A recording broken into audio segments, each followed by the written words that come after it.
വർഷം അല്ലെങ്കിൽ സ്കൂൾ ലൈഫാണ് കഴിയാൻ പോകുന്നത്.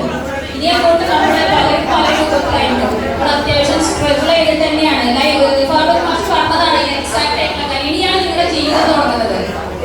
അപ്പോൾ ഞങ്ങളെ സംബന്ധിച്ചിടത്തോളം